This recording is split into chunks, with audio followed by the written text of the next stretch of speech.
네, 오늘은 고린도전서 7장 말씀입니다. 7장. 우리가 지난번에 6장 앞부분을 배웠었는데요. 뭐뭐 하지 말라는 거였죠? 6장은 네, 소송하지 말라는 것이었습니다. 그 어떤 소송을 말씀하셨나요? 교회 안에서 성도 간의 일들로 인해서 세상 법정, 하나님을 알지 못하는 불의한 자들 앞에다가 이것 좀 해결해 주십시오 하고 가지고 가는 것이 얼마나 교회의 수치이고 하나님을 모욕하는 것인지 그것에 대해서 나눠봤습니다. 왜 그게 모욕이고 수치라고 하는가? 하나님은 우리를 장차 이 세상을 심판하고 또 천사까지도 심판할 자로 세우셨는데 우리가 심판해야 할 그 사람 앞에 가서 판단을 구하는 일은 얼마나 정말 수치스럽고 못난 일인가. 교회 안의 일들은 교회 안에서 해결해라. 그리고 너희 자신의 권리와 주장을 하는 것에만 매이지 말고 이 모든 것이 하나님의 이름에 어떤 영향을 끼칠 것인가를 생각해서 만약에 너네가 권리를 잃고 그러나 대신에 하나님의 이름에 누가 끼쳐지지 않는다면 차라리 불의를 당하고 차라리 속아라. 예, 이렇게 말씀하시는 부분이었죠. 네, 그게 이제 6장이었고요. 이제 오늘은 7장입니다. 7장은 이렇게 시작합니다. 화면을 봐주시고 그리고 이제 성경도 펴놓으셔도 좋습니다. 너희가 쓴 문제에 대하여 라고 얘기하고 있죠. 예. 자, 이들이 바울에게 어떤 것에, 이 뒤에 내용들을 볼 때 어떤 것에 대해서 썼을까요? 예. 예, 주로 결혼을 중심으로 한 모든 그 문제들에 대해서 쓴 것이죠. 이혼을 해야 됩니까? 뭐 여러 가지 있죠. 네네. 어떤 사람과 결혼해야 되겠어요? 네. 자, 여러분, 인류 최초의 결혼은 무엇입니까? 예, 아담과 하와죠. 예. 여러분, 결혼이라고 하는 것은 사람들이 살다 보니까 결혼이 필요한 것 같아. 그래서 사람들이 만들어낸 제도가 아니에요. 이 결혼은 이 세상을 만드신 하나님께서 이 세상에 처음부터 제정하고 만드신 그 거룩하고 아름다운 제도입니다. 예. 자, 하나님께서는 처음에 사람 하나를 지으셨죠. 그리고 그 사람으로부터 또 한 사람을 만들어내십니다. 이것이 바로 여자입니다. 여자. 이샤. 예. 여기 남자가 있고요. 그를 돕는 배필로서의 여자가 있습니다. 예. 이러한 두 존재가 만나서 완전하게 되는 것이죠.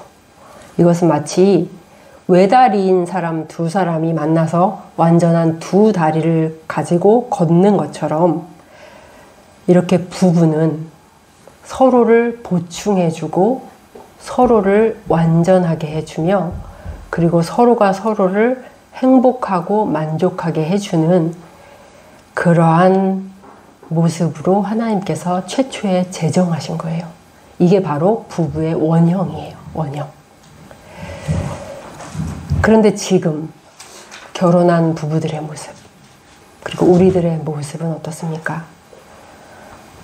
여러분들은 정말 서로를 보충해주고 서로를 완전하게 해주며 서로에게 행복과 만족을 주기 위해 헌신적으로 최선을 다하는 그런 부부들의 모습을 주변에서 많이 보고 있습니까? 그렇지 못한 경우가 대부분이죠. 예. 왜 그런 걸까요?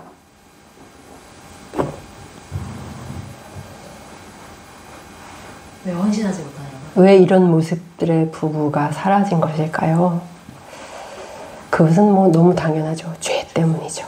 예. 아담과 하와가 범죄하여서 타락함으로 죄가 세상에 들어왔고 이 죄는 한두 가지를 망가뜨린 게 아니에요. 세상에 있는 모든 것을 다 망가뜨리고 훼손시킨 것입니다. 그 중에 결혼, 부부도 있는 것이죠.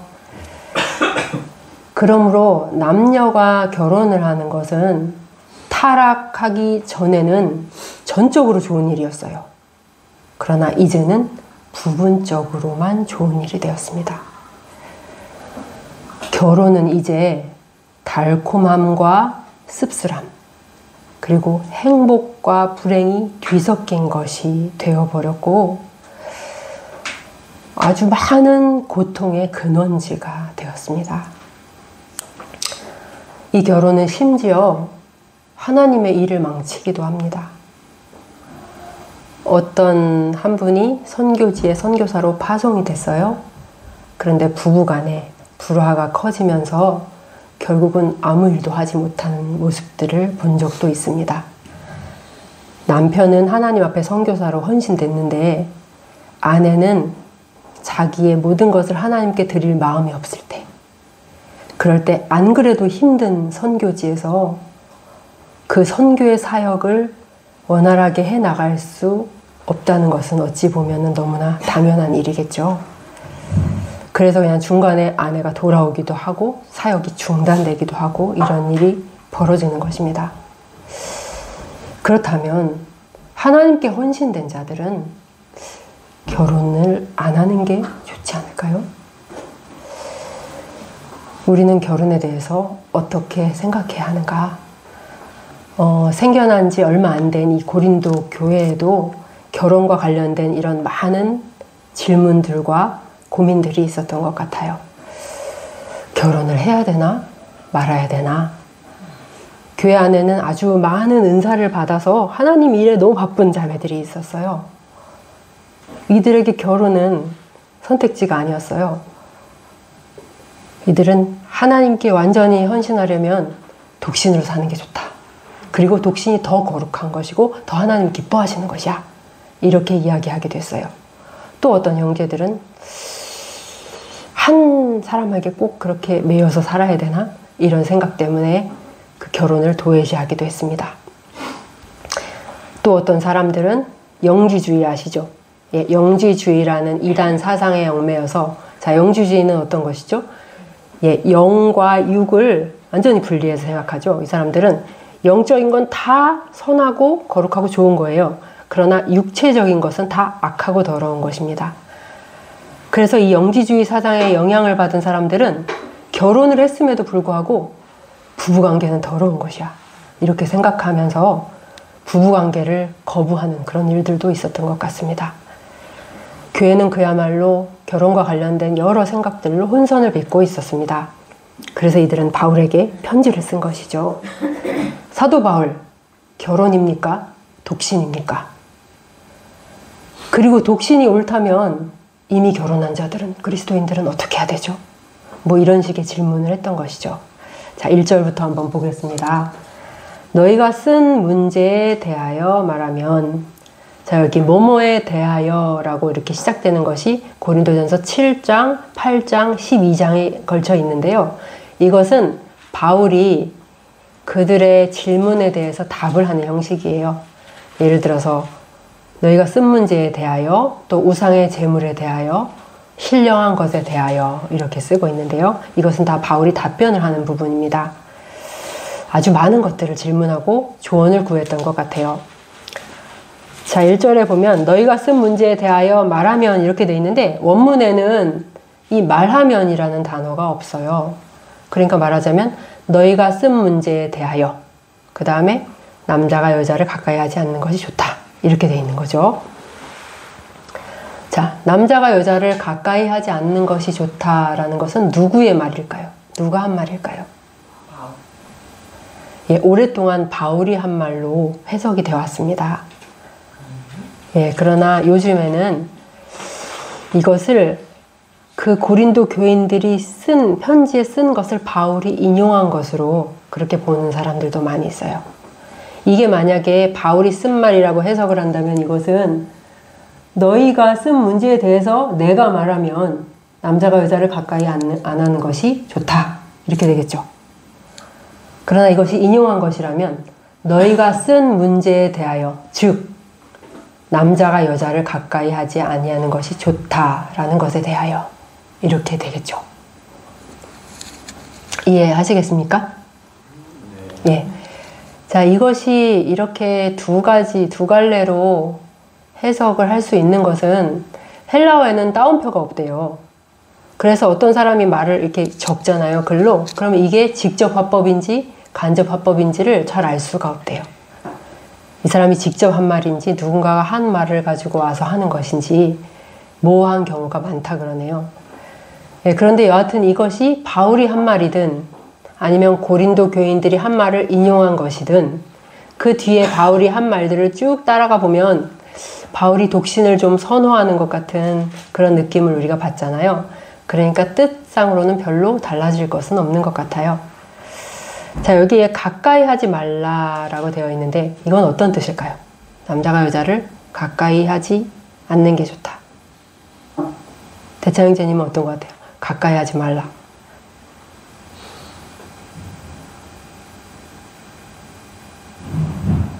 자, 이거 원어는 합토마이라는 단어인데요. 이게 무슨 뜻이냐면 건드리다, 접촉하다, 만지다 이런 뜻이에요. 그러니까 남자가 여자를 가까이 하지 않는 게 좋다는 게 어떤 말일까요? 어떤 육체적인 협소한 의미로 보면 이건 육체적인 접촉. 그러나 좀 광범위한 의미로 보면 여하튼 이런 성적인 접촉을 포함한 모든 이성 간의 접촉을 의미한다고 보는 것이 좋을 것 같습니다. 여러분들 목회자들한테도 이런 충고를 많이 하죠. 예, 여자를 가까이 하지 마십시오. 자매들과 거리를 두십시오. 이런 충고를 많이 하잖아요. 예, 그러니까 이 고린도 교인들은 이렇게 물은 거예요. 남자 여자가 가까이 해서 좋을 게 뭐가 있습니까? 그리고 뭐 문제만 생길 뿐이죠. 그리고 뭐 결혼도 안 하는 게 좋지 않겠습니까? 이렇게 물은 거죠. 자, 남자가 여자를 가까이 하지 않는 것이 좋다고 너희가 말했고 나도 그것을 부인하지는 않는다. 그러나 2절 음행을 피하기 위하여 남자마다 자기 아내를 두고 여자마다 자기 남편을 두어라 라고 바울은 말하고 있습니다. 음행을 피하기 위해 보세요. 음행을 피하기 위해서 결혼하라 라고 말하고 있는 것이죠. 그렇죠? 그러니까 이 말은 뭐예요? 결혼 관계 밖에 있는 모든 것은 다 뭐라는 거예요? 음행이라는 것이죠. 결혼 관계 밖에서 벌어지는 모든 성적인 접촉은 음행이고 하나님 앞에서 불법이라는 것입니다. 그러니까 이 말 속에서 우리는 남녀의 성욕, 남녀의 정욕은 반드시 부부 안에서 그리고 결혼 관계 안에서 해결하는 것이 마땅하다라는 것을 알 수 있습니다. 자, 음행을 피하기 위해 결혼하라라고 했다면 평생 음행을 피할 수 있는 사람은 평생 음행을 피하고 살 수 있는 사람이 있다면 그는 결혼하지 않아도 되는 것입니다. 예. 평생 음행을 피하고 살 수 있는 사람은 어떤 사람일까요? 없습니다. 없지는 않죠. 그 사람은 평생 이 성적인 관계 없이 살 수 있는 사람. 예. 자신의 성욕이나 정욕을 완전히 제어할 수 있는 사람입니다. 이런 사람들은 여러분 독신으로 살아도 돼요. 예. 결혼 안 하는 아, 그거 이제 조금 있다가 나올 겁니다. 예. 근데 그런 걸 참을 수 있는 사람이라고 생각했기 때문에. 아, 예. 근데 예수님도 이런 비슷한 말씀을 하신 게 있어요. 마태복음에 보면. 영적인 고전에 예. 마태복음에 보면 보십시오. 제자들이 그 전에 이제 와서 예수님이 이혼은 안 된다 이렇게 얘기하시니까 제자들이 와서 어이구 이혼이 안 되면 차라리 결혼을 안 한 게 낫겠습니다 이렇게 얘기를 한 거예요. 그러니까 예수님 뭐라고 하시냐면 예수께서 이르시되 사람마다 이 말을 받지 못하고 오직 타고난 자라야 할지니라. 어머니의 태로부터 된 고자도 있고 사람이 만든 고자도 있고 천국을 위해 스스로 된 고자도 있도다. 이 말을 받을 만한 자는 받을지어다. 자, 고자의 세 종류가 있죠. 태어날 때부터 고자로 태어난 사람들이 있죠. 그리고 나서 인위적으로 고자가 된 사람들도 있습니다. 그런데 이 세 번째 사람들은 전혀 거기에 문제가 없어요. 성적인 기능이나 이런 것에 문제가 없지만 스스로 천국을 위해서 스스로 된 고자들입니다. 그러니까 그것도 문제가 많은 거예요. 이거는 타고나야 된다고 그러셨거든요. 그러니까 은사를 받아야 돼요. 그러니까 하나님께서 주신 은사로 말미암아서 결혼 생활의 모든 즐거움에 대해서 별로 미련이 없고 그것에 대해서 무관심해요. 거의 무관심한 상태에 이르는 사람. 그리고 그 하나님의 은혜의 힘으로 인해서 이 모든 것들로부터 완전히 떠나 있기로 확고히 결심한 자. 이런 자가 바로 천국을 위해서 스스로 된 고자인데 이런 자들은 결혼하지 않을 수 있다. 독신으로 살아도 된다. 라고 주님께서 말씀하시는 것입니다. 그러니까 신부들이 문제가 많죠. 이런 은사가 없이 신부가 되니까 가톨릭 교회 안이 그렇게 난잡해지는 것입니다. 그런데 오늘날 여러분 사방에서 나는 비혼주의다. 나는 독신주의다. 라고 선언하는 많은 남녀들을 보게 됩니다. 제가 EBS에서 이거와 관련된 방송을 찾아봤어요. 이들이 왜 그렇게 말하는지 들어봤더니 이제 인터뷰를 했더라고요. 비혼주의를 선언한 사람들에게 인터뷰를 했더니 아니 나 하나도 이 세상에서 책임지면서 살기 힘든데 어떻게 또 한 사람을 더 책임져야 됩니까? 이렇게 말하는 사람이 있었고요. 나 하나 살기도 버거운데 내가 아내의 역할, 엄마의 역할, 며느리의 역할까지 떠맡아야 합니까? 또 이렇게 말하는 사람들도 있었어요. 또 어떤 사람은 왜 평생 한 여자한테 매여 살아야 되죠? 왜 평생 한 남자랑만 살아야 되죠? 나는 자유롭게 살고 싶습니다. 라고 말하는 청년도 있었어요. 이렇게 많은 정말 이렇게 보기에는 멋진 그런 이유들로 비혼주의를 선언하지만 이 모든 이유들은 한마디로 하면 아무것도 책임지고 싶지 않고 내 마음대로 살고 싶다라는 것이죠. 결혼하면 그게 안 되거든요. 그래서 이들은 결혼이라는 멍에를 저 멀리 던져버린 것입니다. 그러나 하나님께 받은 특별한 독신의 은사가 없이 독신으로 가게 되면, 결혼을 회피하게 되면 이들은 수많은 음란과 음행에 던져지게 됩니다. 어떤 여인은 독신을 선언했어요. 그런데 유부남과 눈이 맞은 거죠. 그래서 결국은 그 가정을 파괴하고 말았습니다. 은사가 없이 독신을 운운하는 것은 굉장히 위험하고 정말 수많은 죄악들에게 자기를 내어주는 일입니다. 그 누구도 음행과 멸망을 피할 수 없습니다. 사람이 보기엔 굉장히 세련되고 현대적이고 좋아 보이지만 결국은 멸망을 향해 가는 것이죠. 잠언에도 그런 말씀이 있잖아요. 어떤 길은 사람이 보기에 바르나 필경은 사망의 길이니라. 사람은 이야 혼자 사는 것이 좋다, 혼자가 편하다 이렇게 말하지만 사람을 만드시고 사람을 가장 잘 아시는 하나님께서는 혼자 사는 것이 보기에 좋지 않다라고 얘기하십니다. 그래서 여자를 만드셔서 남자에게 이끌어 가신 것이죠. 결혼은 완전하고 풍성한 삶을 위한 하나님의 선물입니다. 이 속에서 우리는 얼마나 많은 것들을 깨닫고 배워가는지, 또 사랑하는 사람과 또 사랑하는 자녀를 낳고 이 모든 생활 속에서 얼마나 큰 행복과 만족을 누리면서 사는지 모릅니다. 여기에서 제외되는 사람들은 몇몇 소수의 특별한 은사를 받은 자들만입니다.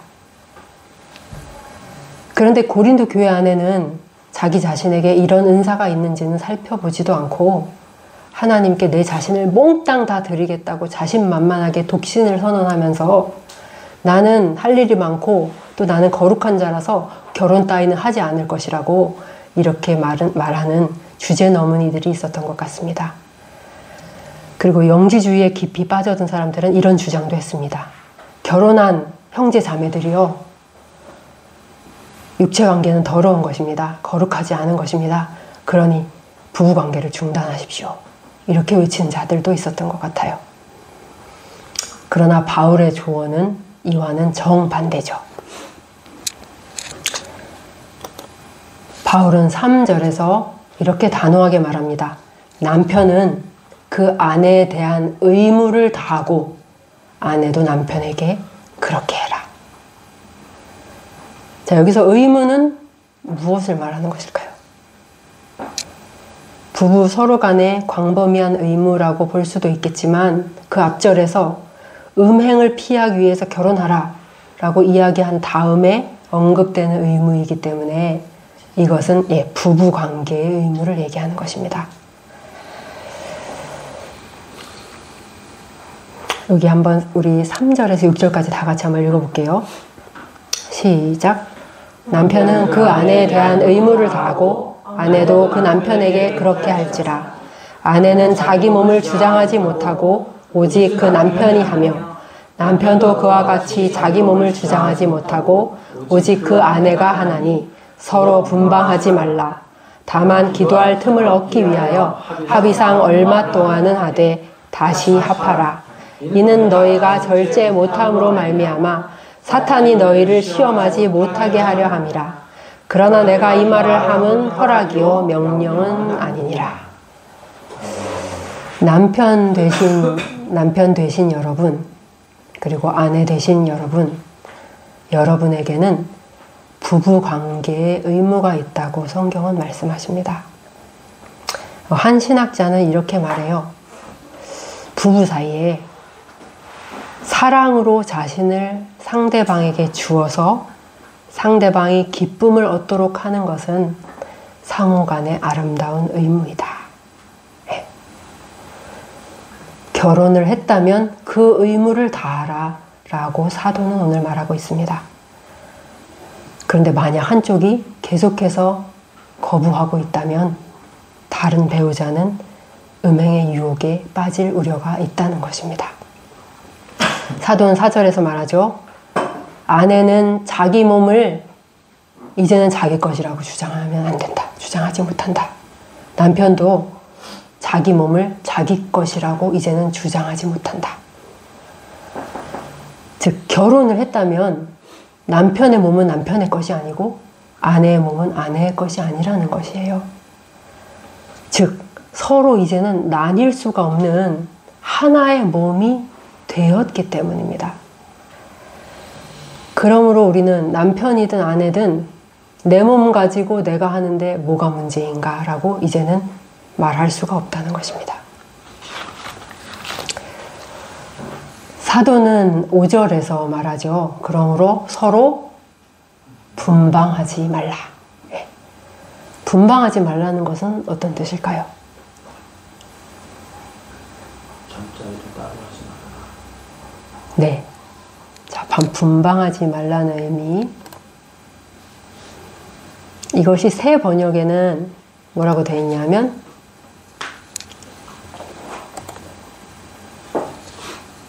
서로 물리치지 마십시오. 이렇게 되어 있어요.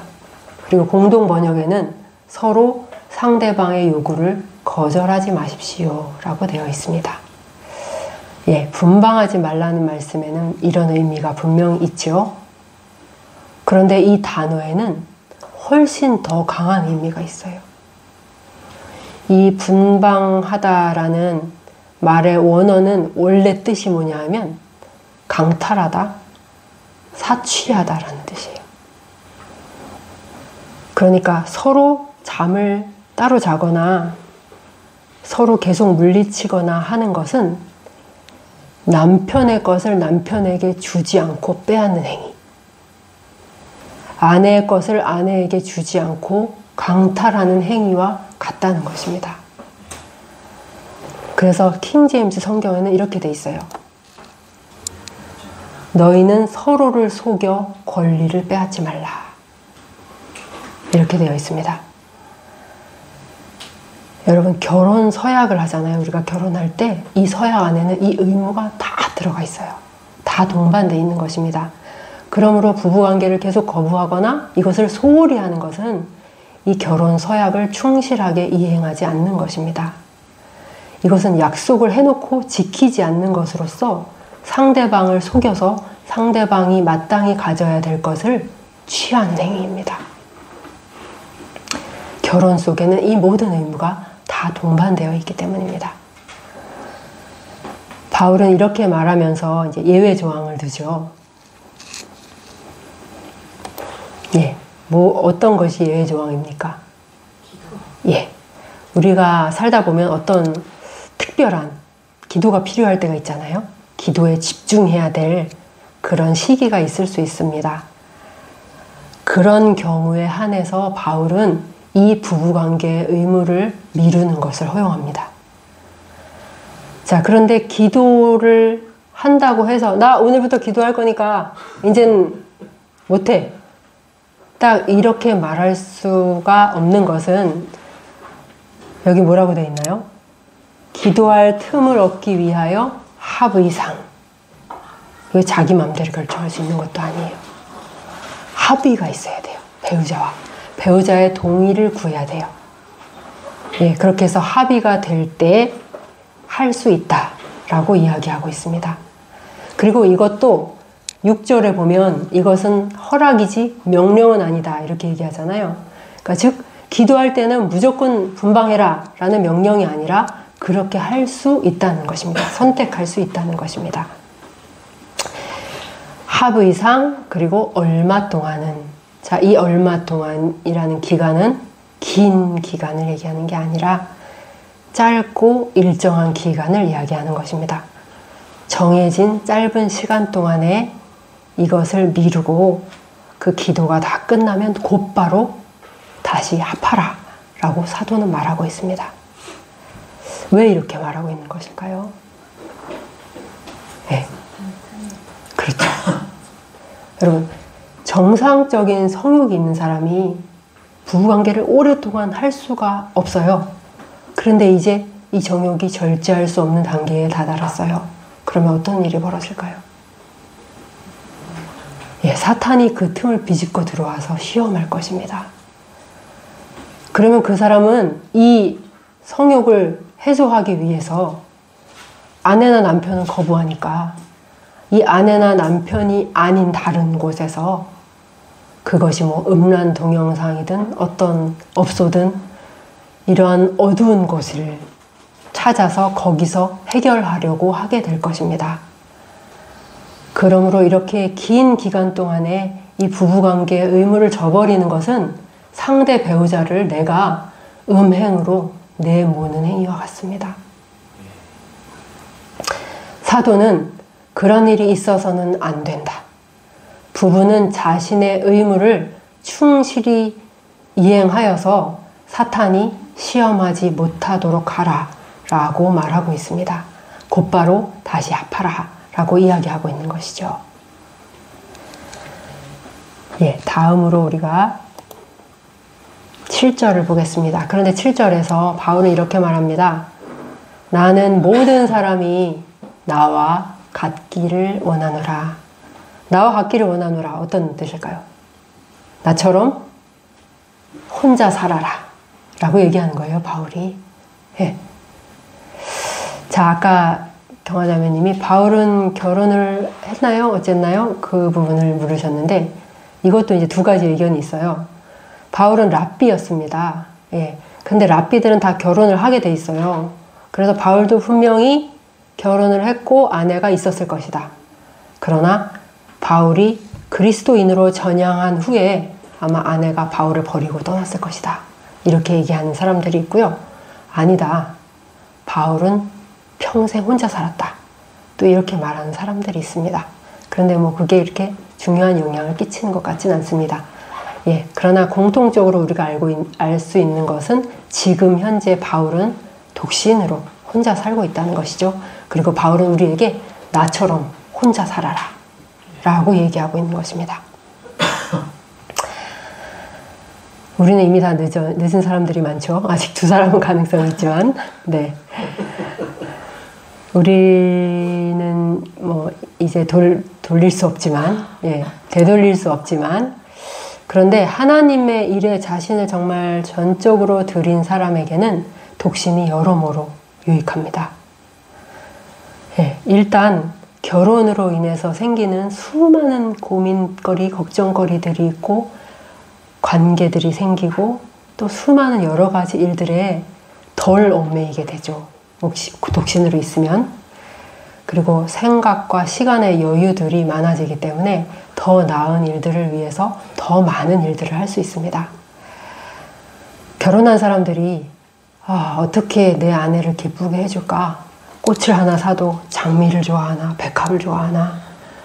옷을 사도 이 옷이 아내 마음에 들까? 이렇게 고민하는 시간에. 그리고 아내들은 남편이 이 음식을 맛있어 할까? 좋아할까? 남편이 이 선물을 좋아할까? 라고 이렇게 고민하는 그 시간에 독신으로 사는 사람들은 하나만 고민하면 돼요.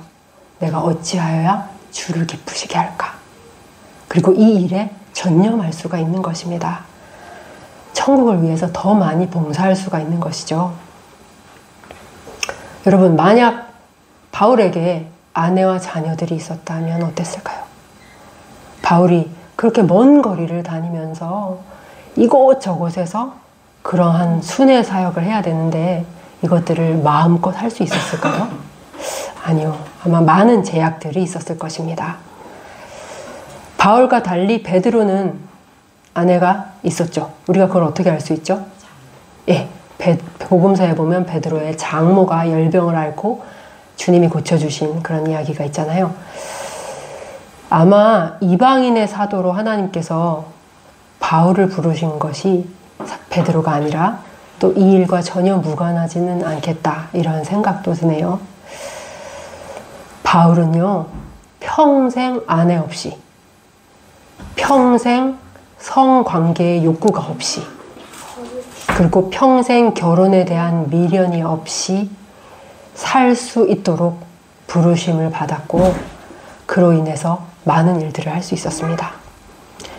그래서 바울은 7절에서 나처럼 지내는 게 좋다라고 말하고 있고요. 그리고 8절도 보면 내가 결혼하지 않은 미혼인 자들과 과부들에게 이르노니 나처럼 그냥 혼자 지내라 라고 말하고 있는 것입니다. 그러나 9절이죠. 만일 절제할 수 없거든 정욕이 불타는 자들, 그리고 성욕이 있고 이것이 절제가 어려운 사람들은 결혼하는 것이 마땅하다라고 말하고 있는 것입니다.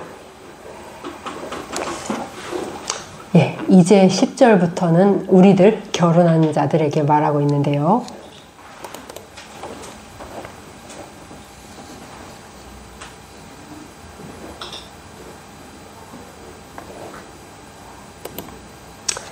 예, 10절에 보면 결혼한 자들에게 내가 명하노니 라고 되어 있습니다.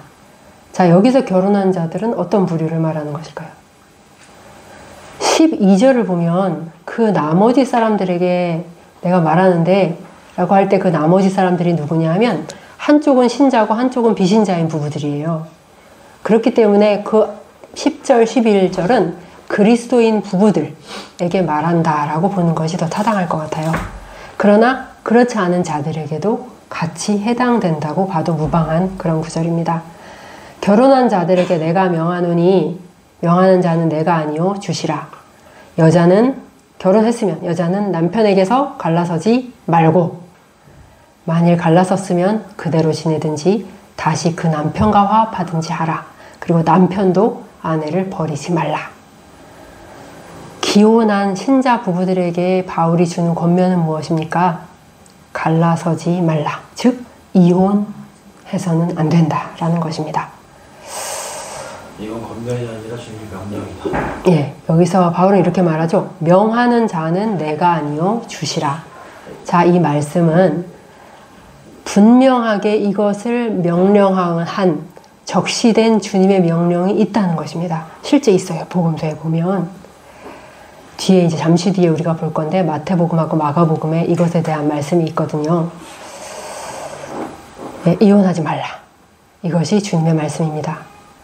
그런데 요즘 어떤 사람들은 결혼을 하면서부터 이렇게 말한 사람들이 있어요. 살다가 안 맞으면 헤어지면 되지 뭐. 결혼하면서부터. 준비하면서부터. 여러분, 이들이 이런 말을 할 수 있는 것은 이들이 결혼이 무엇인지도 모르고 부부라는 것이 어떤 것인지도 이해하고 있지 못하기 때문입니다. 세상에는 이런 일들이 참 많이 있어요. 처음에 어떤 목적과 취지에 의해서 어떤 조직이나 어떤 기관이 만들어집니다. 그런데 시간이 흐를수록 이 원래의 취지는 다 잃어버리고 전혀 다른 모습으로 변질되어 있는 것들을 우리는 보게 되죠. 비근한 예로 과학고 같은 게 그렇죠. 과학고등학교 처음에 왜 만들었습니까? 나라에서 과학 인재를 발굴해서 양성할 목적으로 만들었는데 이것이 시간이 흐르면서 이 취지는 다 사라지고 의대를 가고 명문대를 가는 학원으로 전락해 버린 것입니다.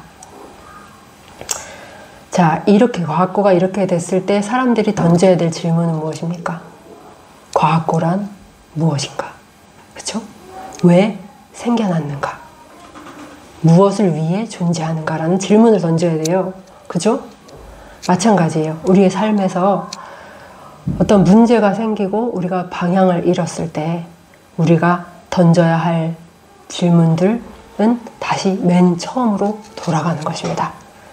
이것이 무엇인가 대체? 왜 존재하는가를 되짚어보는 것이죠. 여러분, 결혼 생활에 문제가 생겼습니까? 가정들이 파탄나고 부부관계가 위기를 겪고 있습니까?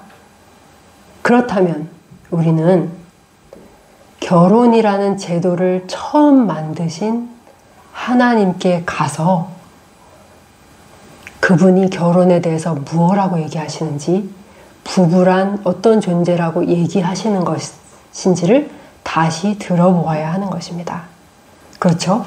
예. 마태복음 19장을 보면 바리새인들이 우르르르르 예수님 앞에 몰려가서 예수님을 시험하여서 묻습니다. 선생님이요, 어떤 이유가 있으면 이혼해도 되는 겁니까? 이렇게 묻는 거예요. 그러자 주님은 이혼에 대해서 바로 대답하시지 않고 결혼에서부터 답을 주십니다. 우리 4절에서 6절까지 한번 읽어보겠습니다. 화면 보시고요. 4절에서 6절 시작. 예수께서 대답하여 이르시되 사람을 지으신 이가 본래 그들을 남자와 여자로 지으시고 말씀하시기를 그러므로 사람이 그 부모를 떠나서 아내에게 합하여 그 둘이 한 몸이 될지니라 하신 것을 잊지 못하였느냐. 그런즉 이제 둘이 아니요 한 몸이니 그러므로 하나님이 짝지어 주신 것을 사람이 나누지 못할지니라 하시니. 여러분, 결혼이라는 것은 한 남자와 여자가 서로 만나다 보니까 좋아져서 한 집에서 살고 싶어서 하는 그런 것이 아니에요. 만약에 그냥 좋아서 결혼한 것이라면 싫어지면 헤어지면 되는 거죠. 그쵸? 그러나 이 결혼을 처음 제정하신 하나님, 부부라는 것을 처음 만드신 이 하나님께서 하신 말씀은 결혼이란 한 몸으로 완전히 묶이는 것이다. 예, 끊어지지 않는 연합으로 묶이는 것이라고 주님은 말씀하십니다. 그러므로 결혼이라고 하는 것, 그리고 부부라고 하는 것은 결코 가벼운 것이 아니에요. 여러분, 이거는 정말로 둘이 그냥 말씀 그렇게 하시는 게 아니고요. 정말로 둘이 하나가 되는 거예요. 여러분, 부모하고 자녀 사이도 엄청 가깝죠. 부모하고 자녀 사이도 너무나 가까운 사이고 이 둘은 서로에게 목숨을 내어줄 수도 있을 정도로 서로 깊이 사랑하는 관계이지만 부모 자녀도, 그러나 성경에는 어디에서도 부모와 자녀가 한 몸이라고 말씀하시지 않아요. 자녀는 부모에게서 나눠진 부모의 분신이지만 아내는 남편 자신이에요. 그리고 남편은 아내 자신입니다. 이것이 바로 하나님께서 정하신 부부입니다. 성경이 정말 놀랍도록 긴밀한 이런 연합에 대해서 말씀하시는 관계는 딱 두 개밖에 없어요. 그리스도와 교회, 그리고 남편과 아내, 이 둘밖에 없습니다. 바울은 그래서 에베소서에서 이것을 비밀이다, 이 연합은 비밀이다 라고 이야기합니다. 에베소서에서 바울은 그러므로 사람이 부모를 떠나 그의 아내와 합하여 그 둘이 한 육체가 될지니 이 비밀이 크도다. 나는 그리스도와 교회에 대하여 말하노라 라고 말하고 있습니다. 아까 마태복음 말씀에서 주님이 이렇게 말씀하셨죠. 하나님이 짝지어지신 것을 사람이 나누지 못한다. 사람이 나눌 수 없는 관계라는 거예요. 이것은 여러분, 이혼 법정에서 판사가 부부를 갈라서게 할 수 있습니까? 그럴 수 없습니다.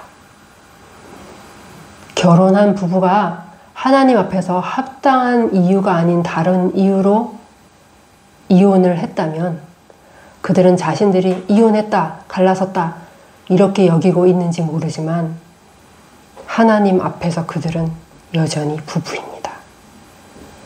그래서 이혼을 하고 다른 자에게 장가든 남자에게 하나님께서 간음이라고 얘기하시는 거예요. 왜요? 자기 아내가 있는데 다른 여자에게 가서 살기 때문이죠. 자기 남편이 있는데 다른 남자에게 가서 살기 때문이죠.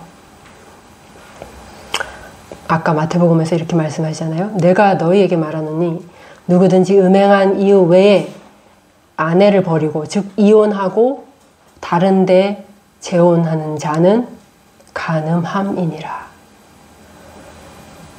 이혼을 하고 새장가 간 건데 그게 왜 간음입니까? 하나님께는, 하나님 앞에서는 그가 아직 그 연합 안에 있는 것이기 때문입니다. 하나님께서 이 연합에서 끊어지는 것, 분리되는 것, 이혼을 허용하시는 예외 사유는 단 하나, 음행뿐입니다.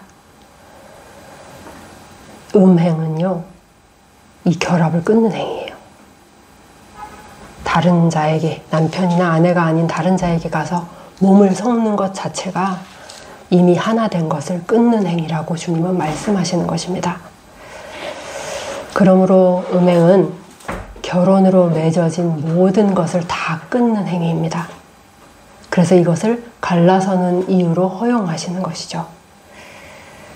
물론 이 말씀도 상대 배우자가 음행을 했으면 무조건 갈라서야 한다라는 명령이 아니라 허용의 말씀입니다. 이혼을 선택할 수 있다는 것이죠. 그러나 이런 음행이나 이제 뒤에 가서 사도가 말하고 있는 이런 이유 외에 이혼은 금지된 것입니다. 하나님께서는 말라기에서 정말 초등학교 1학년도 알아들을 수 있는 그런 쉬운 언어로 이혼에 대해서 이렇게 말씀하시죠. 나는 이혼하는 것을 미워하노라 라고 말씀하시죠. 말라기에 이혼하지 말라. 자, 그런데 교회 안에는, 또 고린도 교회 안에도 무지 가운데에서, 이것을 잘 알지 못하는 가운데에서 이미 이혼한 상태인 신자들도 있었을 것입니다. 자, 이미 이혼을 했다면 어떻게 해야 되는가? 그들에게 바울은 뭐라고 말합니까? 만일 갈라섰다면 그대로 혼자 지내라 라고 말하는 것입니다. 그리고 이렇게 독신으로 살 자신이 없고 독신으로 살 능력이 없다면 원래의 남편과 다시 합하라 라고 말씀하십니다. 요즘 사람들이 들으면 기절할 노릇이죠. 싫어서 이혼했는데. 그러나 주님의 명령은 분명합니다.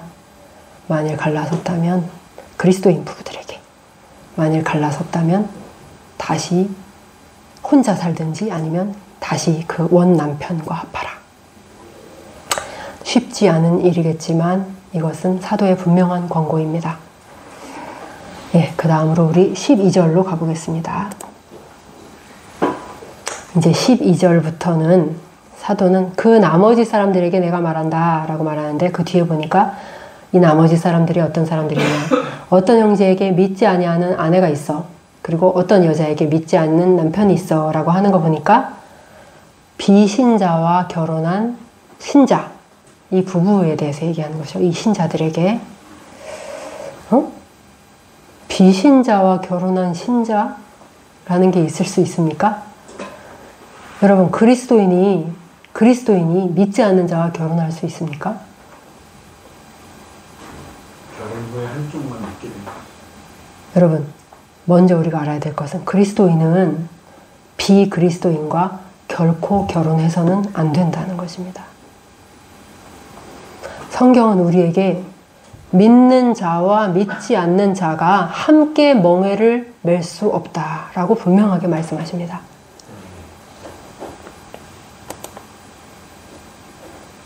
고린도후서 말씀인데요. 고린도후서 6장 14절, 너희는 믿지 않는 자와 멍에를 함께 매지 말라. 여러분, 두 마리의 소가 있는데 같이 멍에를 맸어요. 그런데 서로 반대 방향으로 계속 가려고 해요. 그러면은 어떻게 되겠습니까? 한 발자국도 나가지 않고 계속 힘싸움만 하게 될 것입니다. 하나님 앞에서 사업을 꾸려가려고 하는 한 그리스도인과 이웃만 남는다면 뭐든지 괜찮다고 하는 한 사람이 같이 사업을 한다면 이 사업을 순탄하게 할 수 있을까요? 아마 작은 가게 하나를 꾸려나가는 것도 쉽지 않을 것입니다. 그런데 결혼이라니요? 인생의 모든 것을 함께하고 끝까지 함께 하나가 되어 걸어가야 할 결혼을 한다니요? 그리스도인과 비그리스도인의 결혼은 이미 시작부터 엄청난 불씨를 안고 가는 것입니다. 이들은 결코 하나가 될 수 없습니다. 그러므로 그리스도인들은 어떤 경우에도 이런 선택을 해서는 안 될 것입니다. 성경은 말씀하시죠. 의와 불법이 어떻게 함께 하느냐? 빛과 어둠이 어떻게 서로 사귀겠느냐? 있을 수 없다는 말씀이죠. 그리고 우리가 다다음 시간에 다룰 그 고린도전서 저 밑에 39절에도 이 명령은 동일하게 주어지고 있습니다. 이제 남편이 죽었어요. 남편이 죽었을 때 여기 한번 보십시오. 아내는 그 남편이 살아있는 동안에 매여 있다가 남편이 죽으면 자유로워 자기 뜻대로 시집 재혼을 할 수 있지만 어디에서만? 예, 주 안에서만 할 것이니라 라고 명령하고 있습니다. 자, 그런데 이런 문제가 있을 수 있죠. 불신자 두 사람이 결혼을 했어요. 자, 그런데 결혼한 다음에 한 사람이 그리스도인이 된 것입니다. 그쵸? 이런 일이 있을 수 있죠. 고린도 교인들은 아마 이 문제도 물었던 것 같아요. 바울, 그러면 우리는 갈라서 해야 됩니까? 라고 물은 것이죠. 이에 대한 사도의 답변은 12, 13절에 나와 있습니다. 한번 12, 13절을 읽어보겠습니다. 시작. 그 나머지 사람들에게 내가 말하노니 이는 주의 명령이 아니라 만일 어떤 형제에게 믿지 아니하는 아내가 있어 남편과 함께 살기를 좋아하거든 그를 버리지 말며 어떤 여자에게 믿지 아니하는 남편이 있어 아내와 함께 살기를 좋아하거든 그 남편을 버리지 말라. 예, 사도는 뭐라고 말합니까? 예, 불신자인 상대 배우자가 그리스도인인 배우자와 함께 사는 것을 좋아한다면, 그것을 원한다면 갈라서지 말아라 라고 말하고 있습니다. 여기서 바울은 괄호 안에 이는 주의 명령이 아니라 라고 덧붙이고 있는데요. 이것은 주님께서 이 부분에 대해서 직접적으로 주신 말씀이 없었다는 것입니다. 그러나 그 40절 보면, 지금 고린도전서 7장 펴놓고 계시죠? 예, 거기 40절 한번 보십시다. 40절에 보면, 그러나 내 뜻에는 그냥 지내는 것이 더욱 복이 있으리로다. 나도 또한 하나님의 영을 받은 줄로 생각하노라. 이렇게 말하죠. 여기서 내 뜻이라고 하는 것은 바울의 주관적이고 지극히 개인적인 견해를 말하는 것이 아닙니다. 왜냐하면 그 다음에 나도 또한 하나님의 영을 받은 줄로 생각하노라 라고 덧붙이고 있기 때문이죠. 즉, 이 말은 하나님의 영을 받아서 한 말이다 라는 의미가 되는 것입니다. 그리고 그 위에 25절을 한번 보시겠습니다. 25절에서 바울은 처녀에 대하여는 내가 주께 받은 계명이 없으되, 처녀에 대해서는 주님이 직접적으로 따로 말씀하신 것이 없지만 주의 자비하심을 받아서 충성스러운 자가 된 내가 의견을 말하노니, 이렇게 말하고 있죠. 네, 주님께 직접 받은 명령은 없다, 처녀에 대해서. 그러나 주님의 자비하심을 받아서 충성된 자가 된 내가 의견을 말하는 것이니 이것을 신뢰해도 좋다라고 바울은 말하고 있는 것입니다. 그러므로 이 모든 말씀의 권위는 하나님으로부터 온 것입니다. 모두 같은 권위를 갖고 있는 것이죠. 바울은 비신자와 함께 살고 있는 신자들에게 말합니다. 비신자인 배우자와 헤어지지 말아라. 자, 그런데 15절에 나오는 것처럼 혹 믿지 않는 자가 갈리거든. 자, 이것은 믿지 않는 배우자가 자신의 그리스도인인, 경건한 그리스도인인 아내나 남편을 싫어하는 거예요. 자, 이 대부분의 이유는 아마도 그들의 신앙 때문이겠죠. 신앙으로 인한 견해 차이나 여러 가지 문제들 때문이겠죠. 그 신앙으로 인해서 그 배우자와 함께 사는 것을 못 견뎌하고 미워하고 싫어한다면 어떻게 할 것인가? 그 사람이 이렇게 말할 수 있겠죠. 당신 그 신앙을 버리지 않으면 나 당신과 함께 살 수 없어 라고 말할 수도 있겠죠. 그렇다면 우리는 어떻게 해야 하는가? 여러분 어떻게 하시겠어요? 배우자가, 불신자 배우자가 그렇게 말한다면.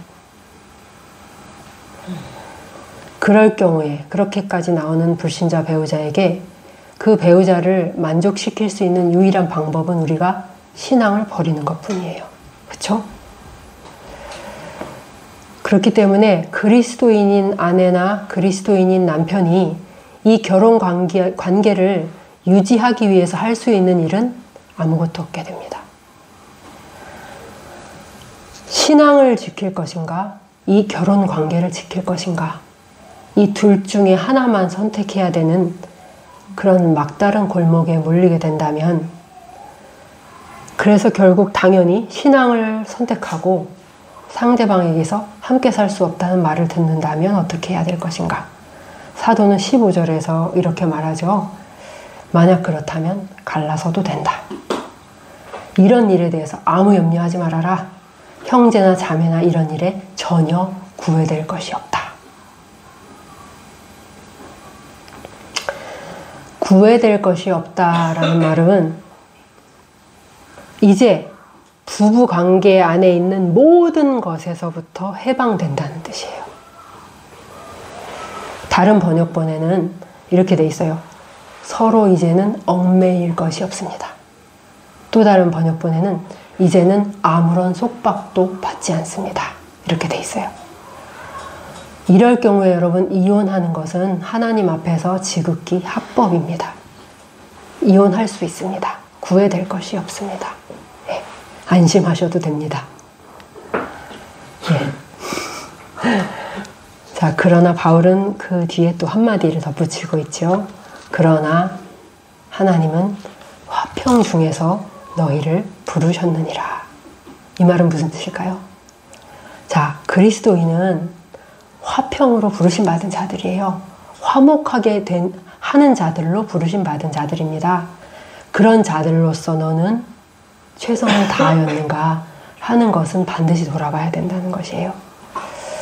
정말 내가 최선을 다했고 이 결혼관계를 유지하기 위해서 가능한 한 모든 것을 다 해봤다면 갈라서도 된다라고 말씀하시는 것입니다.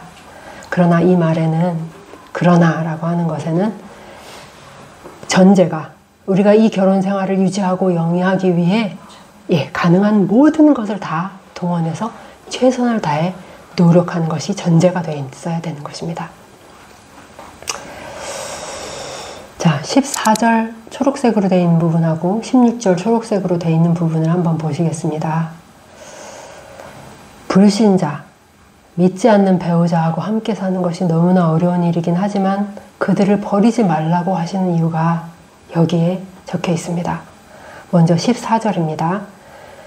믿지 아니하는 남편이 아내로 말미암아 거룩하게 되고 믿지 아니하는 아내가 남편으로 말미암아 거룩하게 되나니 그렇지 아니하면 너희 자녀도 깨끗하지 못하니라.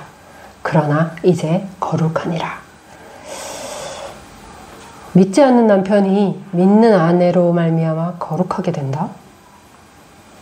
믿지 않는 아내가 믿는 남편으로 말미암아 거룩하게 된다? 이게 무슨 뜻일까요? 여러분, 안 믿는 사람이 믿는 사람하고 살면 저절로 거룩하게 됩니까? 저절로 하나님 앞에 거룩한 자가 됩니까?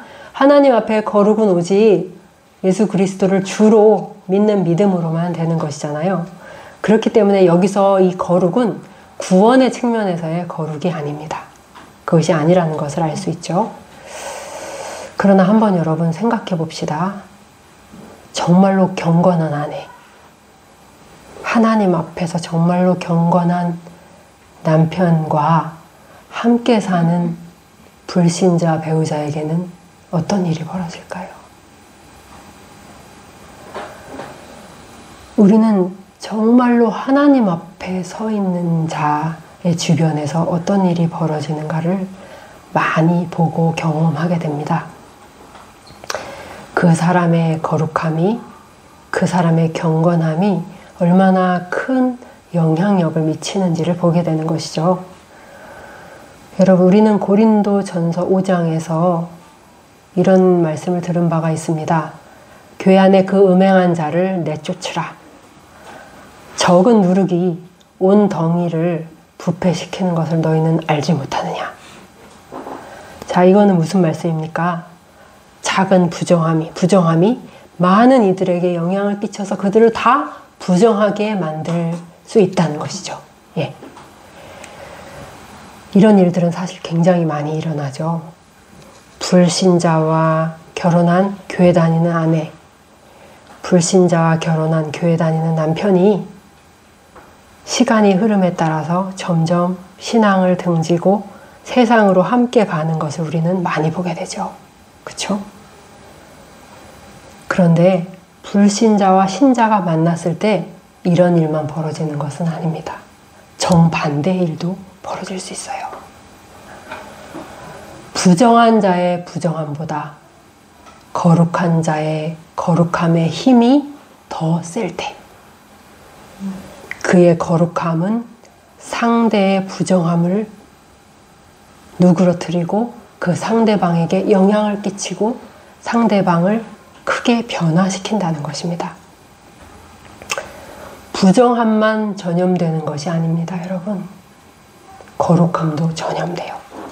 우리의 경건함도 전염이 됩니다. 이것이 그 배우자를 결국 구원에 이르게 할지 아닐지는 그 결과는 알 수 없지만 여하튼 분명한 것은 신자인 배우자의 경건함으로 인해서 상대 불신자 배우자는 하나님의 거룩을 경험하게 된다는 것입니다.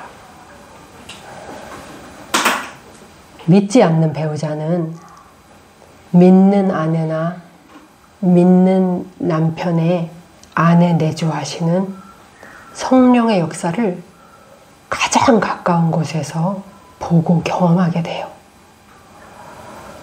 그리고 예수 그리스도라는 분이 함께하는 삶이 어떤 것인가를 가장 가까운 곳에서 생생하게 보게 돼요. 그러니까 이것을 정말 가장 가까운 곳에서 남편과 아내라는 자리에서 보게 되는 큰 유익을 누리게 되는 것이죠. 부부는 오랜 시간 동안, 아니 죽을 때까지 서로 가장 가까운 자리에 있잖아요.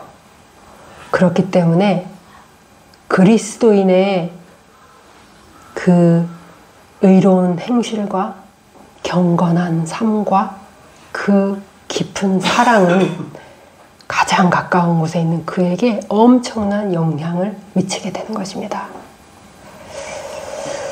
이런 영향은 두 개의 결과 중에 하나를 가져오게 될 거예요. 하나는 이 사람이 경건하게 살면 살수록 더 큰 거부감을 주는 것입니다. 상대 배우자에게. 그래서 그 갈등이 점점 더 커지면서 결국은 이혼을 당하게 되거나, 아니면 그 배우자가 경건한 그리스도인 아내나 경건한 그리스도인 남편으로부터 받은 영향을 받아들이거나, 이 둘 중에 하나가 되는 것이죠. 예. 그리고 이 후자의 경우에는 배우자의 구원을 낳을 수도 있는 것입니다. 16절이죠. 16절 읽어보겠습니다. 시작. 아내 된 자여, 내가 남편을 구원하는지 어찌 알 수 있으며, 남편 된 자여, 내가 내 아내를 구원하는지 어찌 알 수 있으리요. 예. 베드로전서 3장에도 이와 비슷한 말씀이 나오는데요. 베드로전서 3장의 1절, 2절과 7절인데요. 우리 한번 읽어보겠습니다. 시작. 아내들아, 이와 같이 자기 남편에게 순종하라. 이는 혹 말씀을 순종하지 않는 자라도 말모 맘지 않고 그 아내의 행실로 말미암아 구원을 받게 하려 함이니 너희의 두려워하며 정결한 행실을 봄이라. 예, 7절. 남편들아, 이와 같이 지식을 따라 너희 아내와 동거하고 그를 더 연약한 그릇이요 또 생명의 은혜를 함께 이어받을 자로 알아 귀히 여기라. 이는 너희의 기도가 막히지 아니하게 하려 함이라. 네.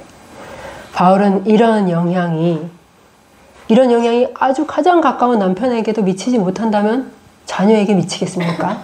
그럴 수 없는 것이죠. 그러나 남편에게, 아내에게 이런 영향이 미쳐지면 자녀에게도 당연히 이런 영향이 미쳐진다고 이야기하고 있습니다.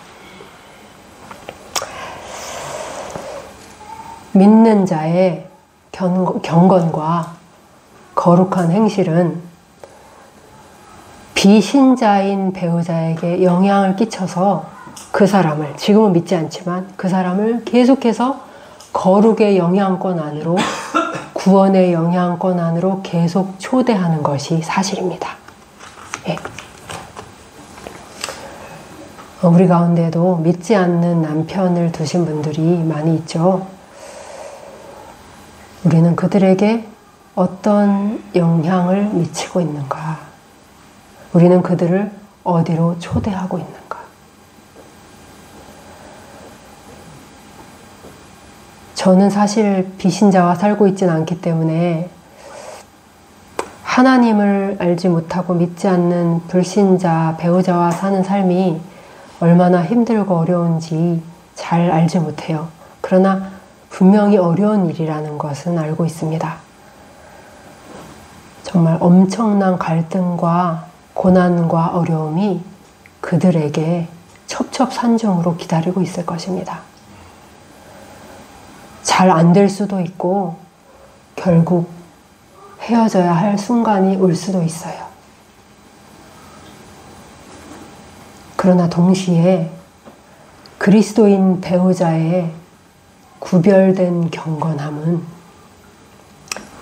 지금은 믿지 않지만 그 불신자인 그 배우자의 구원에 대한 큰 큰 희망이요 가능성이라는 사실을 꼭 기억하시기 바랍니다. 우리의 경건이. 아내 된 자여, 남편 된 자여, 내가 내 아내와 남편을 구원하는지 어찌 알겠느냐. 그것 때문에 우리가 어렵지만 이 길을 포기하지 않고 가고 있는 것이죠. 그래서 사는 것이죠. 그래서 버리지 않고 갈라서지 않고 살고 있는 것이죠. 오늘 우리는 이 고린도전서 7장을 통해서 부부란 무엇인가, 어떻게 사는 것인가, 결혼이란 무엇인가, 또 이혼에 대해서 많은 것들을 나눠봤습니다. 여러분에게 오늘 하나님께서 말씀하셨습니까? 부부란 이런 것이다. 그 음성을 들으셨습니까?